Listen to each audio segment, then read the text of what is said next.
Hi, I'm Austin's Animals, collecting all things furry. Do you ever have the opportunity to buy something that you don't really have the space for, and you don't know what you're going to do with it, but you gotta have it, because if you don't, you're never going to see it again. I mean, you're never going to see it again. You get an opportunity like that. That's kind of what happened with this.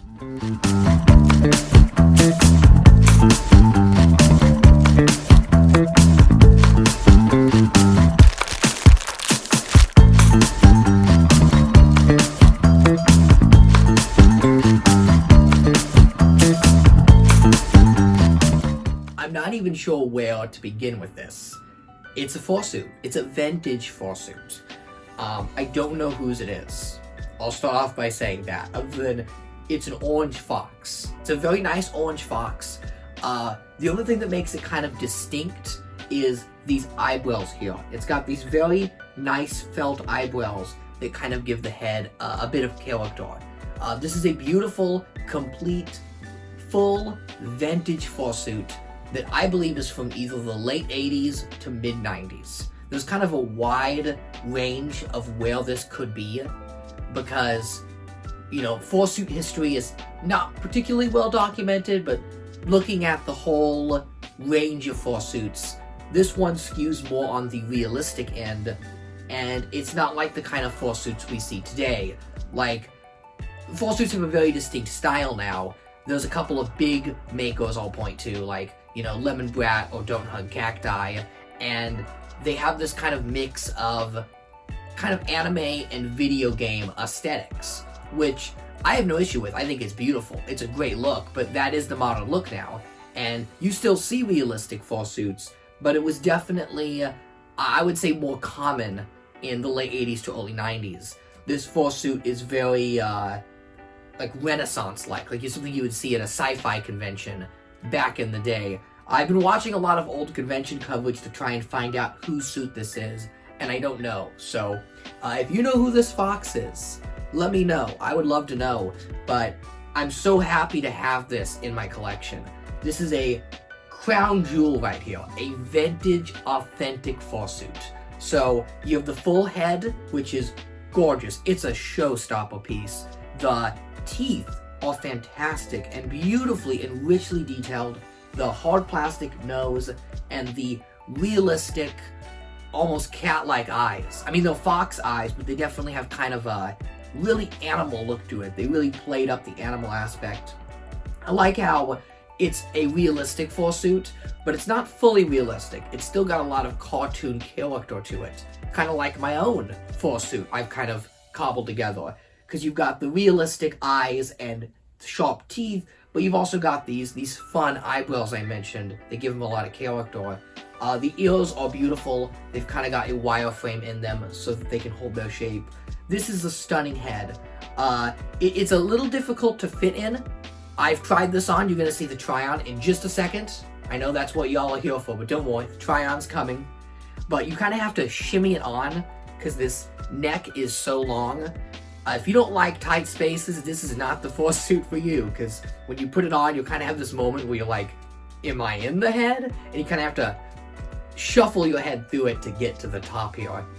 But you have the full head, you have the bodysuit, the full fox bodysuit, which is heavy duty. Like, that's a heavy duty fursuit.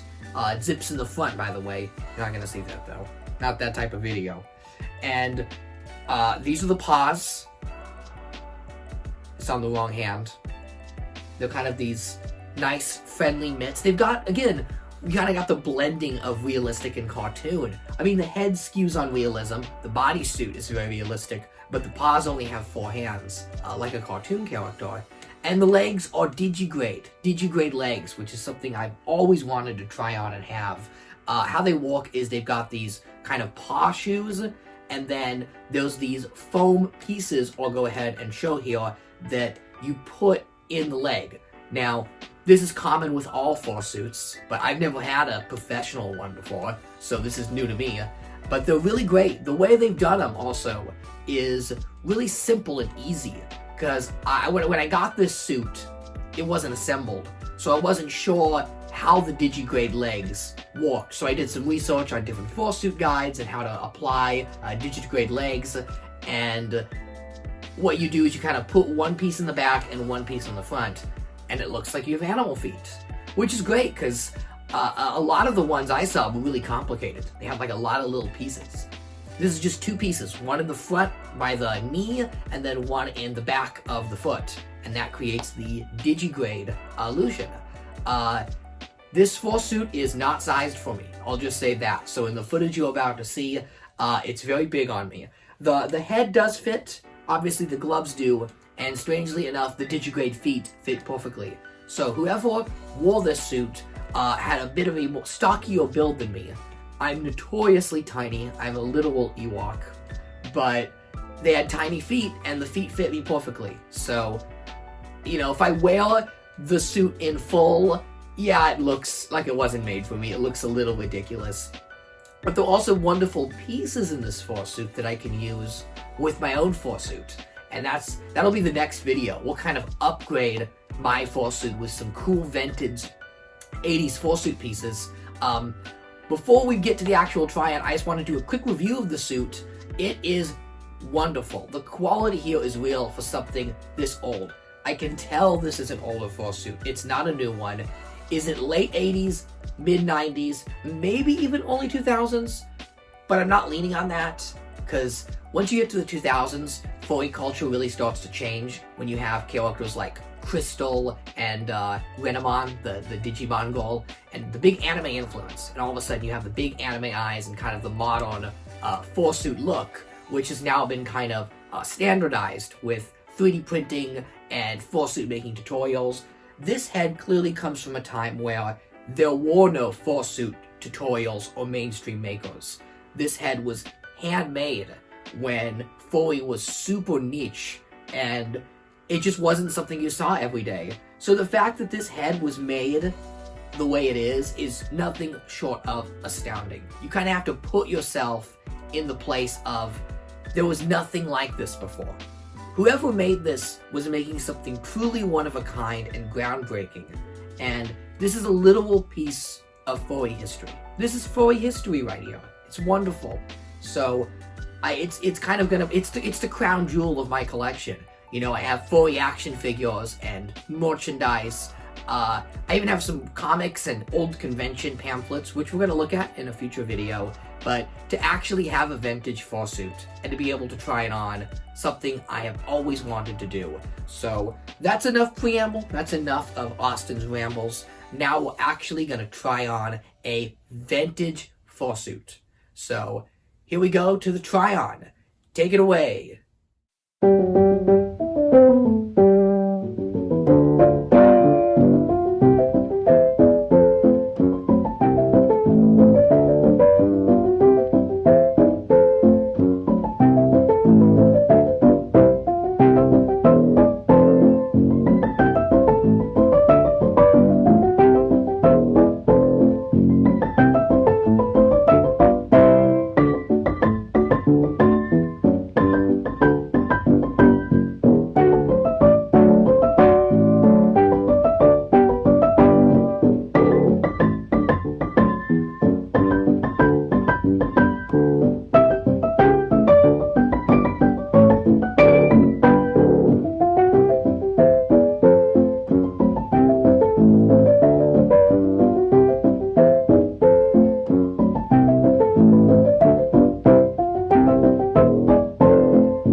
Wow, what a try-on. Wasn't that amazing? So that's the suit. It is heavy duty, like I said. being in a very warm state, it's not something I can really wear out a lot to even photo shoot or for me. It is exhausting. But it's great. It's a really nice quality suit, and whoever made it put a lot of love and care to it. One thing I want to mention is the tail. The tail is pretty seamless on the suit, and that's because of the unconventional way it attaches. Again, this is a professional fursuit, so I don't know if other fursuits have this method or if this was just something done in the vintage fursuit, but the tail kind of loops through a belt. You wear a real belt underneath the fursuit, and the tail kind of clips out, and that creates a seamless transition of fur to tail with no attachment, which I think is really interesting, but also heavy duty because you're wearing a tight belt around your belly, and you're carrying that hefty tail everywhere. So again, it's a very heavy duty suit, and unless I'm really going to a short photo shoot or walk around a furcon, it's not a fursuit I can easily throw on like the one you've seen in other videos, my kind of homemade fursuit. But what I will do next is I will use some of these awesome vintage pieces to upgrade my fursuit. But don't worry, the vintage one is still being kept fully intact as a beautiful display piece in my collection.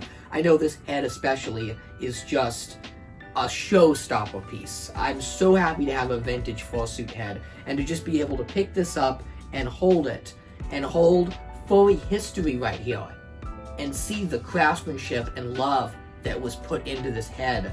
If you have any photos of this suit being worn at a convention or know who it is, please reach out to me because I would love to know. That's all for this episode. We'll be looking at some more vintage furry goodness, more comics, action figures, all that great stuff. I know this video was a bit unconventional compared to my other ones, but a fursuit isn't really something you can display under my studio setup, you know? It's not an action figure, it's not a book. It's me when I'm wearing it. It's a full suit. So, thanks for watching, and have a great day. A great furry day. Oh yeah.